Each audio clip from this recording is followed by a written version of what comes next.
Buenas noches, hermanos. Damos gracias al Señor por estar juntos en un miércoles más de perspectiva bíblica. Realmente siempre tenemos gratitud al Señor por poder tener este espacio. Yo sé que quizás para algunos parezco disco rayado diciendo siempre que es un privilegio poder tener este tiempo, este recurso en el que nosotros podemos estudiar con libertad la palabra de Dios. Para nosotros, hermanos, es un privilegio tener el acceso a esta revelación del Señor, a esta palabra inspirada por Dios.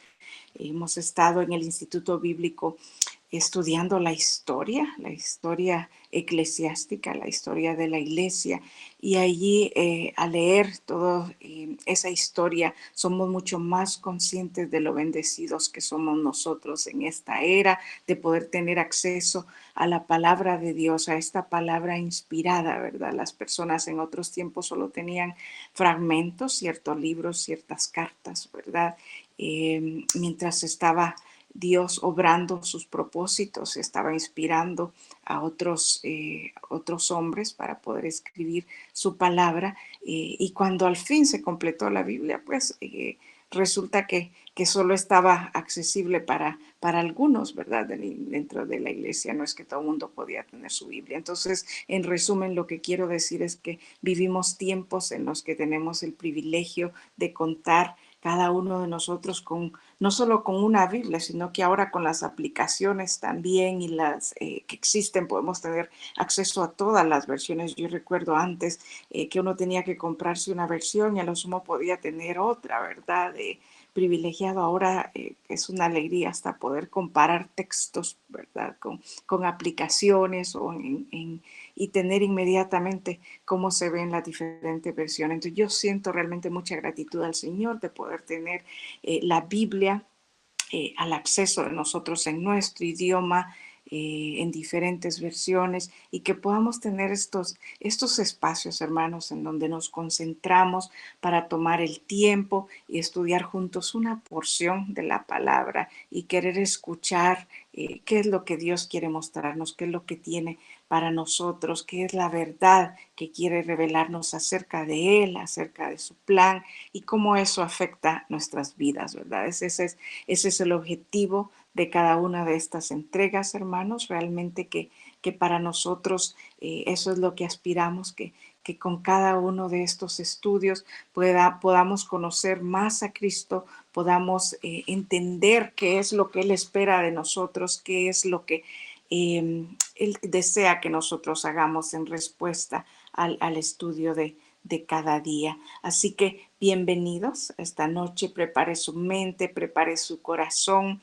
Si es de los que toman nota, también prepare sus implementos, su lápiz, su cuaderno, resaltadores, lo que a usted le guste, post-it notes y todo eso, téngalo ahí a la mano para poder aprovechar al máximo esta hora que hemos destinado para esta perspectiva bíblica del día de hoy. Bienvenidos a los que están agregándose.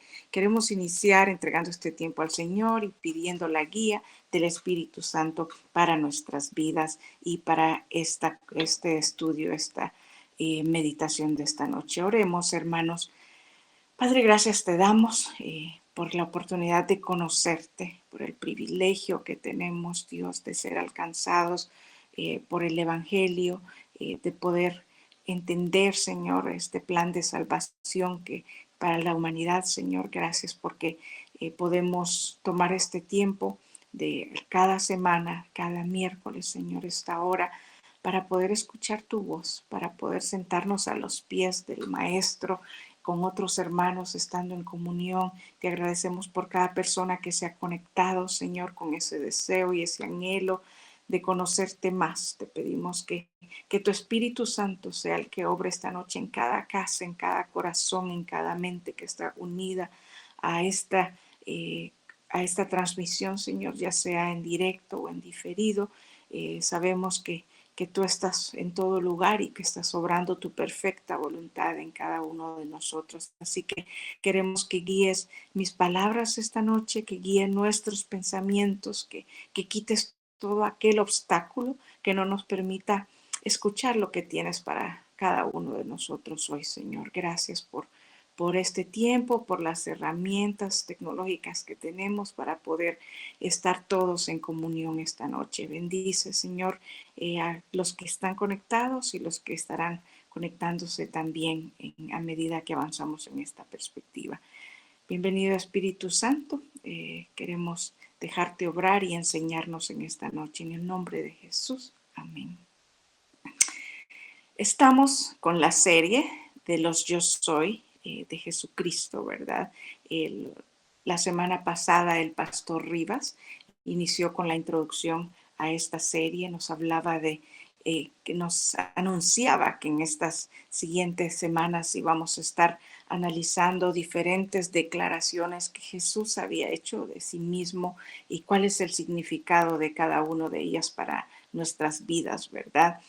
Son testimonios que él daba de verdades importantes que no podemos pasar por alto, hermanos, ni pasarlo, ni estudiarlo de manera superficial, porque son parte de ese mensaje transformador que Jesús vino a dar a la tierra y que dejó para cada uno de nosotros a través de su palabra, a través de la Biblia, que es la santa palabra de Dios. Así que hoy estaremos arrancando con el primer Yo Soy, que encontramos en el Evangelio de Juan, capítulo 6, versículo 35, hermanos. Valga decir que uno de los propósitos del Evangelio de Juan era justamente demostrar que Jesús era el Hijo de Dios, ¿verdad? Hay un fuerte énfasis en lo que Jesús representaba, su naturaleza y su misión aquí en la tierra. Entonces, no es de extrañarnos que esta declaración se encuentre en el Evangelio de Juan. Así que vamos a arrancar estudiando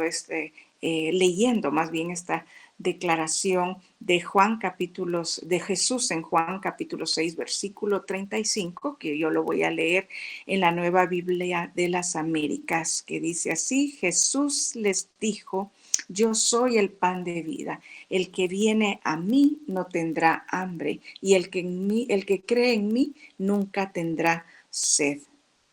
Qué hermosa afirmación, ¿verdad? Y para poder entender lo que es el objetivo de esta entrega de esta noche, vamos a iniciar, hermanos, por ver el contexto en que Jesús hace esta declaración, esta afirmación, el contexto histórico en que se da para poder aprender del maestro, ¿verdad? Es fascinante ver la manera en que el maestro de los maestros, Jesús, enseñó a sus discípulos. Tenemos tanto de qué aprender, así que voy a invitarles a que tratemos de ubicarnos, de imaginarnos en esa escena, en lo que estaba sucediendo en la vida de Jesús, sus discípulos y todos aquellos que estaban buscando tener un contacto, una cercanía con Jesús. Así que vamos a iniciar entonces por estudiar el contexto inmediato de este versículo, que vamos a irlo estudiando por partes, pero en esta primera sección yo quiero invitarles a que podamos leer Juan capítulo 6, los primeros 15 versículos de este capítulo, ¿verdad? Yo los tengo ahí en pantalla. Gabriel amablemente nos lo ha preparado para que podamos leer juntos, o si lo tiene allí en su Biblia donde quiere subrayar, pues vaya y búsquelo. Juan capítulo 6, versículos 1 al 15. Dice así: después de esto, Jesús se fue al otro lado del mar de Galilea, el de Tiberias, y una gran multitud lo seguía, pues veían las señales que realizaba en los enfermos.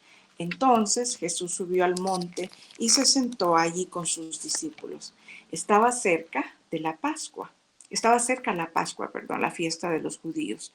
Cuando Jesús alzó los ojos y vio que una gran multitud venía hacia él, dijo a Felipe: ¿dónde compraremos pan para que coman estos? Pero decía esto para probarlo, porque él sabía lo que iba a hacer. Felipe le respondió: 200 denarios de pan no les bastarán para que cada uno reciba un pedazo. Uno de sus discípulos, Andrés, hermano de Simón Pedro, dijo a Jesús: aquí hay un muchacho que tiene 5 panes de cebada y 2 pescados.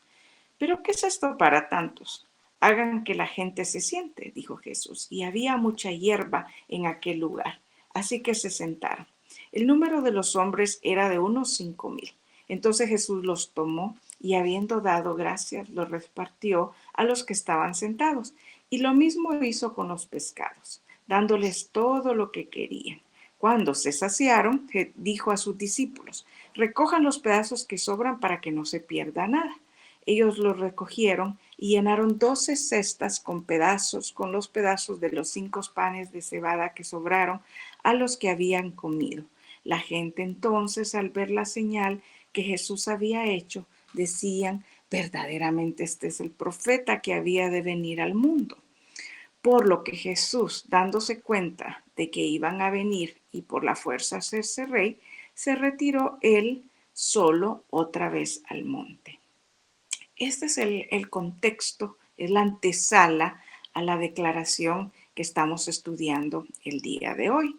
Este milagro tan bonito, esta historia tan bonita, pues para los que crecimos en la iglesia, es una de las historias que más nos enseñaban en la escuela bíblica dominical, ¿verdad? Y uno tiene marcado en su mente la historia del niño con sus 5 panecitos y los 2 pescados, ¿verdad? Y los cuales Jesús utilizó para multiplicar de manera maravillosa y alimentar a 5,000 hombres, perdón, sin contar mujeres y niños, ¿verdad? Sobrando esas 12 canastas llenas.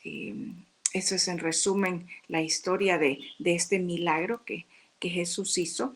Lo vemos aquí al maestro teniendo compasión de esta multitud, ¿verdad? Esta multitud que le seguían, tratando de tener cuidado de ellos de manera integral. Eso es algo que a mí me fascina y no puedo dejar de decirlo, ver a ese maestro interesado en cada uno de nosotros de manera integral. A él le preocupaba no solo enseñarles y compartir las verdades que tenía para ellos, sino también darles el alimento material, ¿verdad? Era consciente que después de largas jornadas lo habían venido siguiendo a Jesús desde un milagro anterior que había hecho, ¿verdad? Y estaban ahí detrás de él, escuchándole con hambre, nos dice otro de los evangelios, habían estado escuchándole, ya era tarde, ¿verdad? Entonces Jesús se preocupa porque ellos tengan también satisfechas sus necesidades físicas y materiales. Eso es algo que a mí me encanta saber que tenemos un Dios que se preocupa por nosotros de manera integral, ¿verdad? Y así es su evangelio, su reino, que busca que nosotros podamos florecer, que estemos satisfechos en todas las áreas de nuestra vida, ¿verdad? No se preocupa solo por nuestra alma, sino por nuestro bienestar integral. Y eso es uno de los elementos que para mí destacan al ver esta escena, y realmente no quería pasar por alto ese aspecto importante. Vemos aquí en la escena también que el pan es uno de los elementos importantes, relevantes en este milagro y en esta historia, hermanos. Vemos que a partir de esos 5 panes es que Jesús obra ese milagro de alimentar a estos 5,000 hombres, ¿verdad? Y que está obviamente el pan relacionado con la declaración que hará después de yo soy el pan de vida, que es el tema de esta noche. Pero además de conocer lo que pasó antes, para prepararnos para entender el significado, es importante que nosotros conozcamos qué es lo que significaba el pan en los tiempos de Jesús y en realidad en la historia del pueblo de Dios, ¿verdad? Y vamos a analizar 4 o 5 elementos del significado del pan a lo largo de tanto del Antiguo Testamento como del Nuevo Testamento. En otras palabras, a lo largo de la historia del pueblo de Israel antes de Jesucristo y luego después de su venida a la tierra. En primer lugar, debemos decir que el pan era una comida básica para la mayoría de las personas. Y yo pensaba, bueno, es todavía similar hoy en día en algunas culturas que lo que más consumen es pan. Aquí pues diría que también el equivalente puede ser la tortilla que nos falta en cada una de nuestras casas, pero hay hogares que efectivamente consumimos, lo digo en el mío, bastante pan como lo pueden ver en y nuestras siluetas, ¿verdad? Consumimos bastante pan, nos encanta el pan. Entonces, es un alimento básico y era un alimento básico en esos días, ¿verdad? Creo que abundaba en todos los hogares, decía un comentarista, a excepción de los hogares nómadas y de los ricos. Probablemente los ricos tenían otra dieta más sofisticada, ¿verdad? Según esto nos dice el diccionario bíblico conciso Holman, que por lo general el pan se hacía de trigo o cebada. Eran los principales fuentes o harinas de las cuales se preparaba el pan. Veamos lo que nos dice Génesis 30:14, haciendo mención de esto, del trigo y la cebada. El Génesis 30:14 dice, en los días de la cosecha de trigo, Rubén fue y halló mandrágoras en el campo y las trajo a su madre Lea. Entonces Raquel dijo a Lea, dame, te ruego, de las mandrágoras de tu hijo. Aquí nos habla de la cosecha de trigo, de nuevo mostrando la importancia de la siembra y cosecha del trigo en esa cultura, en esos tiempos. Y de hecho me hacía recordar que en la serie anterior hablamos de la fiesta de la cosecha y hablamos de lo importante de la cosecha del trigo y la cebada. Eran como cultivos sumamente importantes porque de allí pues, era que ellos podían mantenerse o subsistir para elaborar sus panes de trigo y cebada, hermanos. Es importante mencionar también, bueno, y aquí solo para hacer referencia a la cebada, justamente nos recordaba este pasaje que acabamos de leer en Juan 6, que nos habla de que el niño tenía 5 panes de cebada, pero lo encontramos también en muchos otros pasajes del Antiguo Testamento, que habla del pan de trigo y pan de cebada. El pan de cebada, valga decir, no era tan apetitoso. De hecho, era más barato y por lo tanto abundaba en los hogares pobres, ¿verdad? Eran quienes consumían más el pan de cebada que el de trigo, ¿verdad? Nos dice también el comentarista que el pan en esos tiempos era por lo general un disco, tenía forma de un disco, 4 centímetros de grueso, de alto y más o menos 30 centímetros de diámetro. Imagínese usted una de esas reglas que usamos en la escuela, las que una verdad son 30 centímetros de diámetro. Así era la forma del pan. Quizás para nosotros hoy en día, cuando hablamos de pan, para los que amamos el baguette, yo me imagino un baguette, ¿verdad? Otros quizás el campesino, otros el pancito chiquito, el pancito blanco, en donde ponemos mantequilla, frijoles, etcétera. Pero en ese entonces, al hablar de pan, por lo general era un disco como el que acababa de describir. Veamos lo que dice Jueces, capítulo 7, versículo 13. Cuando Gedeón llegó allí, un hombre estaba contando un sueño a su amigo. Escuchen, tuve un sueño. Un pan de cebada iba rodando hasta el campamento de Madián y llegó hasta la tienda y la golpeó de manera que cayó y la volcó de arriba abajo y la tienda quedó extendida. Eso dice Jueves 7:3. Esto es solo una referencia al tema de que el pan tenía forma circular, ¿verdad? Forma de un disco. Es difícil imaginarnos un pan molde rodando así, ¿verdad? Como lo menciona aquí. Entonces, es solo para mostrar que históricamente se visualizaba el pan de esa manera, ¿verdad? No se cortaba, sino que se partía. Por eso vemos muchas representaciones, pinturas o imágenes de Jesús o de los tiempos de Jesús, los tiempos bíblicos en donde están partiendo de esa manera, ¿verdad? Me hacía pensar también en varios lugares que en la cena del Señor se utiliza un pan y se parte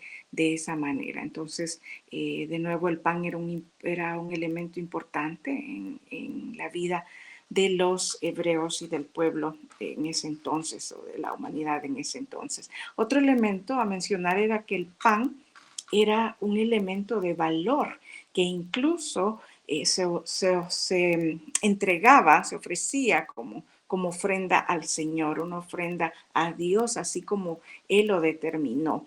Veamos lo que nos dice la Biblia en Levíticos capítulo 2, versículos 4 al 10, cuando Dios estaba dando todas las instrucciones para las ofrendas que se le debían hacer a él en el templo. Levíticos capítulo 2, versículos 4 al 10. Cuando ofrezcas una ofrenda al Señor, una ofrenda de cereal cocida al horno, será de tortas de flor de harina sin levadura, amasadas con aceite, o de hojaldres sin levadura, untados con aceite.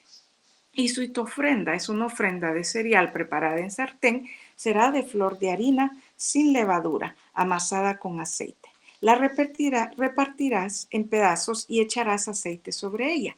Es una ofrenda de cereal. Si tu ofrenda es una ofrenda de cereal preparada en cazuela, será hecha de flor de harina con aceite. Cuando traigas al Señor la ofrenda de cereal hecha de estas cosas, será presentada al sacerdote y él la llevará al altar. El sacerdote tomará su porción de la ofrenda de cereal como memorial y la quemará sobre el altar como ofrenda encendida de aroma agradable para el Señor. El resto de la ofrenda de cereal pertenece a Aarón y a sus hijos. Es cosa santísima de las ofrendas encendidas para el Señor. Ninguna ofrenda de cereal que ustedes ofrezcan al Señor será hecha con levadura, porque no quemarán ninguna levadura ni ninguna miel como ofrenda encendida para el Señor. Como ofrenda de primicias las ofrecerán al Señor, pero no ascenderán como aroma agradable sobre el altar. Además, toda ofrenda de cereal tuya sazonarás con la sal, para que la sal del pacto de tu Dios no falte de tu ofrenda de cereal. Con todas tus ofrendas ofrecerás sal.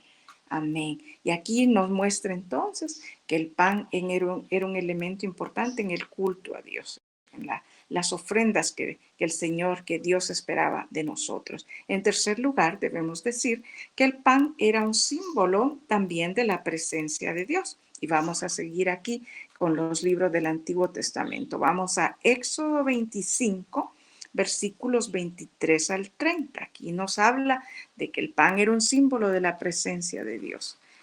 Dice así: harás asimismo una mesa de madera de acacia. Su longitud será de 2 codos o 90 centímetros, su anchura de 1 codo y su altura de 1.5 codos, o sea, 68 centímetros. La revestirás de oro puro y harás una moldura de oro a su alrededor.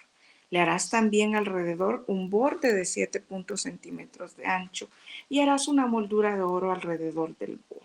Le harás 4 argollas de oro y pondrás argollas en las 4 esquinas que están sobre sus 4 patas. Cerca del borde estarán las argollas para meter las varas a fin de llevar la mesa. Harás las varas de madera de acacia y las revestirás de oro y con ellas llevarán la mesa. Harás también sus fuentes, sus vasijas, sus jarros y sus tazones con los cuales se harán las libaciones. De oro puro los harás y pondrás sobre la mesa el pan de la presencia perpetuamente delante de mí. Estas eran todas las instrucciones que Dios había dado para esa mesa. Lo ven todo el detalle, la madera, la moldura, revestidas de oro, ¿verdad? Argollas para cargarlos, la forma en que debía trasladarse de un lugar a otro, con todo el detalle para ese lugar sagrado, para esa mesa, en donde estaría nada más y nada menos que el pan de la presencia del Señor, que simbolizaba la presencia perpetua del Señor en medio de su pueblo. A mí me pareció cuando estudiaba esto algo tan lindo. Yo no tenía idea, no recordaba, había leído estos pasajes, pero no me había percatado de que el pan era un símbolo de la presencia de Dios. Veamos también Levítico capítulo 24, versículos 5 al 9. Tomarás flor de harina y con ella cocerás 12 tortas. En cada torta habrá 2 décimas de efa. Las colocarás en 2 hileras, 6 en cada hilera, sobre la mesa de oro puro delante del Señor, la mesa de la que acabamos de leer. Y en cada hilera pondrás incienso puro para que sea porción memorial del pan. una ofrenda encendida para el Señor. Cada día de reposo continuamente se pondrá en orden delante del Señor. Es un pacto eterno para los israelitas y será para Aarón y para sus hijos, y lo comerán en un lugar santo, porque lo tendrá como cosa muy sagrada de las ofrendas encendidas para el Señor por derecho perpetuo. De nuevo, en este otro libro del Antiguo Testamento nos dice que la porción de pan es una porción memorial que representa la presencia del Señor. Entonces, esta referencia en el Antiguo Testamento del pan como símbolo de la presencia de Dios, nos hace entender ahora por qué en el Nuevo Testamento entonces el pan simboliza a Jesucristo, ¿verdad, mis hermanos? A Dios mismo entre nosotros. Al decir Jesús, entonces yo soy el pan de vida, él estaba diciendo, yo soy Dios mismo, ¿verdad? Que estoy aquí en medio de nosotros. Emmanuel, Dios con nosotros, lo que significa su nombre. Otro elemento, un cuarto elemento que representa el pan, es el cuerpo de Cristo, mis hermanos, el cuerpo que fue entregado por nosotros, ¿verdad? En forma sacrificial. Pablo, el apóstol Pablo, hizo referencia a este simbolismo, a esta figura al recordar la última Pascua, la última cena del Señor Jesús. Vamos a ver esto en Primera de Corintios, capítulo 11, versículos 23 al 24, hermanos. Leamos lo que dice Primera de Corintios 11, 23 al 24. Porque yo recibí del Señor lo que también os he enseñado, que el Señor Jesús, la noche que fue entregado, tomó pan y habiendo dado gracias lo partió y dijo, tomad, comed, esto es mi cuerpo que por vosotros es partido. Haced esto en memoria de mí. Nos recuerda Pablo que Jesús con este acto estaba instituyendo la Santa Cena, ¿verdad? La Cena del Señor que nosotros hoy en día practicamos en memoria de ese sacrificio que Él hizo en la cruz por nuestros pecados, ¿verdad? Entonces no debemos olvidar que ya en el Nuevo Testamento se nos estaba animando a recordar este simbolismo del pan como el cuerpo de Cristo. Y finalmente diríamos que el pan también simboliza el reino de Jesucristo, como nos lo señala también Lucas, el apóstol, el médico, investigador, es quien viene y destaca que el pan también simboliza ese reino de Jesucristo en el pasaje, en el capítulo 14 de Lucas, versículo 15. Lucas dice, cuando uno de los que estaban sentados con él a la mesa oyó esto, le dijo, bienaventurado todo el que coma pan en el reino de Dios. Y nos muestra también que el pan simboliza la unidad de la iglesia. Siempre en el Nuevo Testamento, en Primera de Corintios 10, versículo 17, nos dice, puesto que el pan es uno, nosotros que somos muchos somos un cuerpo, porque todos participamos de aquel mismo pan. Entonces vemos que el significado que cobra el pan a lo largo de la historia es grande, ¿verdad? Tiene varias connotaciones, varios significados importantes y relevantes para hoy día.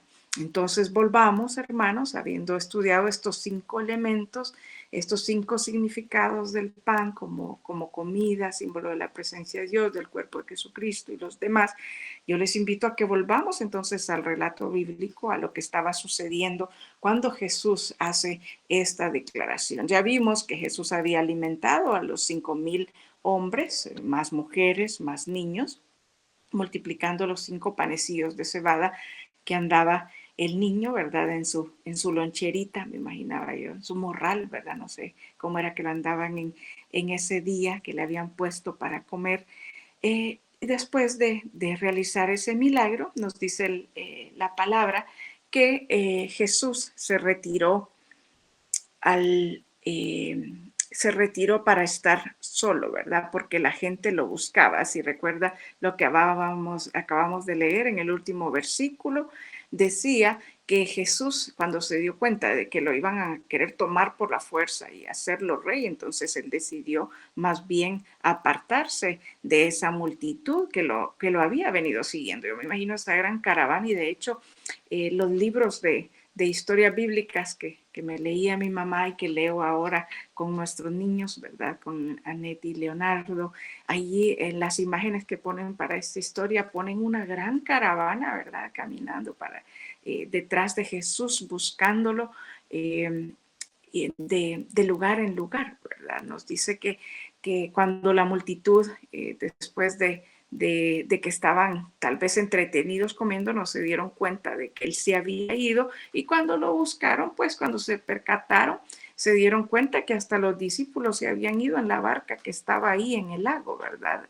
De Galilea. Los discípulos se escaparon también o se fueron de nuevo al otro lado del lago haciendo uso de la barca que estaba ahí en la orilla, ¿verdad? Entonces, cuando se dieron cuenta de que no estaba ninguno de ellos, pues la multitud se levanta y emprende viaje de nuevo a tratar de ubicar a dónde estaba el maestro, a dónde estaba Jesús, ¿verdad? Los discípulos, si recordamos, se habían ido solos en la barca porque Jesús se había retirado, ¿verdad? Y luego Jesús los alcanza en la barca caminando sobre las aguas, otro milagro. Por eso al inicio mencionaba que en este pasaje ocurren varios milagros de Jesús, ¿verdad? Este caminó sobre el agua, los alcanzó y dice que de repente al alcanzarlos ya estaban al otro lado del lago, ¿verdad? Entonces, después de que ocurre todo esto, lo alcanzan nuevamente las multitudes, ¿verdad? Y cuando se encuentran con Jesús, esto es lo que Él les dice. Miren qué interesante. Estoy buscando la palabra transición, unión que hay entre lo que había acontecido. Es como que me parece que es una conversación que continúa, ¿verdad? Entonces, Él viene y les dice en Juan capítulo 6, versículo 26, encontramos las palabras de Jesús a la multitud cuando en verdad les digo que me buscan. Jesús les respondió, en verdad les digo que me buscan no porque hayan visto señales, sino porque han comido de los panes y se han saciado. En otras palabras, cuando los ve, les dice Jesús, ve, ustedes me buscan por el pan que les di, ¿verdad? Y que les dejó satisfecho, que los llenó, que ni se dieron cuenta que no fuimos nosotros, ¿verdad? Estaban tan contentos, me lo imagino yo platicando, comiendo, degustando ese pan, que se les fue el maestro. Y ahora que lo vuelven a encontrar, Jesús les dice, ¿verdad que me están buscando por el pan otra vez? Interesados que son ustedes, me imagino que les decía en otras palabras o en buen folclore hondureño, diría, hay hasta otra expresión incluso que no voy a decir ahí, ¿verdad? Pero me encanta ver al maestro que en medio de todo esto, él aprovecha esta oportunidad, ¿verdad? Esta oportunidad para hacer una transición del pan material, de hablar del pan material, para iniciar a hablar de lo espiritual, ¿verdad? Del pan que da vida y hablar de verdades que son válidas tanto para ellos como para nosotros, hermanos, y que no podemos pasar por alto o verlos con ligereza, ¿verdad? Tenemos que entender que lo que estaba diciendo y lo que iba a decir Jesús en este momento es una verdad importante que nosotros debemos mantener en mente y debemos vivir acorde a ellos. Entonces, de nuevo, Él está haciendo una transición desde lo material al espiritual, del pan material al pan espiritual. Y miren, les dice después de esa pregunta del versículo 26, en el versículo 27, siempre de Juan, les dice, trabajen no por el alimento que perece, sino por el alimento que permanece para vida eterna, el cual el Hijo del Hombre les dará, porque Él es a quien el Padre Dios ha marcado con su sello. En otras palabras, les estaba diciendo, pongan la mira en las cosas de arriba y no en las cosas de la tierra, no en lo terrenal, no en lo material. Sigamos leyendo los siguientes versículos. Del 28 al 34 vamos a leer Ahora, hermanos, entonces le preguntaron, ¿qué debemos hacer para poner en práctica las obras de Dios? Jesús le respondió, esta es la obra de Dios, que crean en el que Él ha enviado. Le dijeron entonces, ¿qué pues haces tú como señal para que veamos y te creamos? ¿Qué obra haces? Nuestros padres comieron el maná en el desierto, como está escrito, les dio a comer pan del cielo. Entonces Jesús les dijo, en verdad les digo que no es Moisés el que les ha dado el pan del cielo, sino que es mi Padre el que les da el verdadero pan del cielo, porque el pan de Dios es el pan, es el que baja del cielo y da vida al mundo. Señor, danos siempre este pan, le dijeron. Ahí cerramos con el versículo 34. ¿Cómo hacemos esto? Le dice, cuando Jesús le dice, pongan la mira en las cosas de arriba, ¿verdad? Pongan en práctica las obras de Dios. Le preguntan, ¿cómo hacemos esto? ¿Cómo lo buscamos? ¿Cómo hacemos esas obras? Y Jesús les dice, pues crean en el que Él ha enviado, dice el versículo 29. En otras palabras, crean en mí, ¿verdad? Solo tienen que creer en mí para poder hacer las obras del cielo, para poder vivir de esta manera. Y ellos le responden, pero ¿y cómo es qué motivos, qué razones tenemos para creer en ti, verdad? ¿Qué señal nos das para evidenciar que bajaste del cielo, verdad? Que sos ese pan que desciende del cielo, que veniste desde allá. Nos diste una señalita, siento yo, que ellos como que le dijeron, nos diste pancito ayer, ¿verdad? Nos quitaste el hambre ayer, pero mira nuestros antepasados por meses, semanas, años, fueron alimentados con maná del cielo que Moisés les dio, ¿verdad? Queremos una señal así para poder creerte, ¿verdad? Y a todo eso Jesús les dice, pues no, mis amados, no fue Moisés, sino que fue el Padre, ¿verdad? Quien los alimentó a ellos, quien les envió el maná y quien ha enviado el pan del cielo, ese pan eterno. Y entonces viene y hace esta declaración del versículo 25, después de decir, el pan es Dios quien les ha enviado el pan eterno, viene y lo dice de manera directa, y da ese testimonio, esa declaración. Jesús les dijo en el versículo 35, yo soy el pan de vida, el que viene a mí no tendrá hambre y el que cree en mí nunca tendrá sed. Pero ya les dije que aunque me han visto, no creen. Todo lo que el Padre me da, vendrá a mí. Y el que viene a mí, de ningún modo lo echaré fuera, porque he descendido del cielo no para hacer mi voluntad, sino la voluntad del que me envió. Y esta es la voluntad del que me envió, que de todo lo que Él me ha dado, yo no pierda nada, sino que lo resucite en el día final, porque esta es la voluntad de mi Padre, que todo aquel que ve al Hijo y cree en Él, tenga vida eterna, y yo mismo lo resucitaré en el día final. Por eso los judíos murmuraban de él, porque había dicho, yo soy el pan que descendió del cielo. Y decían, ¿no es este Jesús el hijo de José, cuyo padre y madre nosotros conocemos? ¿Cómo es que ahora dice, yo he descendido del cielo? Y vamos a pausar ahí en este versículo 42, hermanos, para cerrar. Hay tanto que pudiéramos extraer de este pasaje, pero el tiempo no nos da, pero yo les animo a que continúen viendo. Aquí hay un resumen de la salvación, de la redención, ¿verdad? Que venía tratando de explicarle de diversas maneras. No fue casualidad que los hubiera alimentado antes, ¿verdad? Estaba dándoles el mensaje de diversas maneras, preparando el terreno para que ellos pudieran entender lo que les iba a decir después, ¿verdad?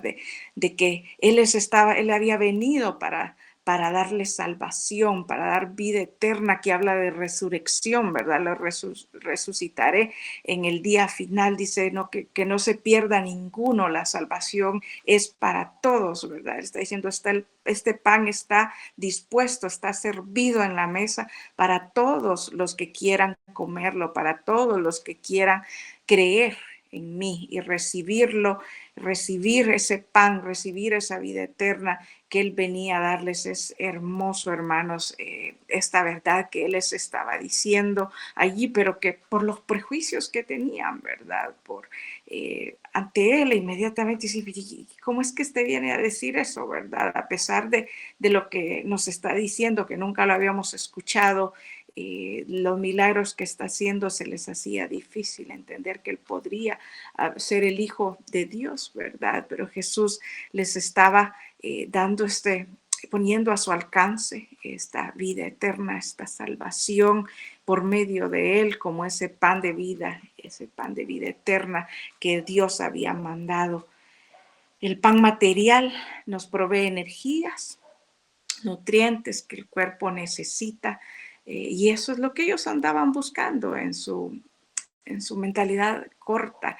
Y esto me hace pensar en otra verdad. A veces nuestra mente es tan finita, tan corta, que creemos que tenemos claro qué es lo mejor para mi vida, qué es lo que yo necesito, pero en realidad Dios en su gracia es quien me da mucho más, me da lo que yo necesito y sabe que es lo que será mejor para mí, qué es lo que me traerá beneficio eterno para mi vida. Dejemos de andar persiguiendo realmente otras cosas o desgastándonos en cosas que no necesariamente es lo que Dios ha preparado para mí o lo que espera de mí o lo que es el propósito para mi vida. Y pongamos la mirada en ese pan de vida eterna, en ese pan que nutre la vida espiritual, hermanos. Él es el pan de vida que nutre esa vida que ya estaba muerta, esa alma muerta y desahuciada. Recordemos que en el Nuevo Testamento nos dicen los apóstoles que nosotros estábamos muertos en nuestros delitos y pecados, ¿verdad? Que nosotros éramos zombies, ¿verdad? Caminando sin vida, pero el pan de vida eterna, la salvación, al venir y ser transformados por la salvación, por la fe, recibimos vida, ¿verdad? Al aceptar esa vida eterna, pasamos de muerte a vida y nuestra alma, perdón, alcanza la salvación y vida eterna. Amén, aleluya. Qué hermoso que nos está diciendo tu cuerpo se desgasta, quizás las enfermedades hacen que no se sientas igual que años atrás. Todo eso se desgasta, pero como dice la palabra, pero nuestra alma se puede renovar día a día y lo mejor está por venir, porque lo que estamos viviendo aquí es algo pasajero, ¿verdad?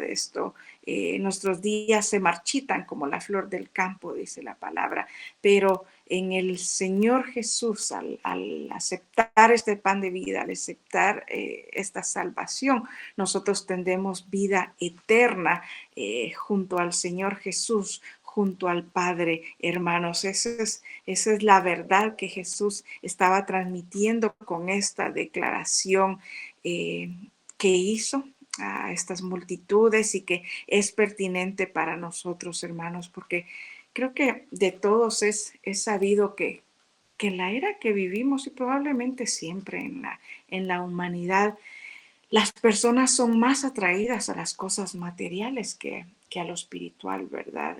Decía uno de los autores o comentaristas del material para hoy, que si usted pone un cartel que diga dinero y comida gratis, puede, perdón, reunir una gran multitud.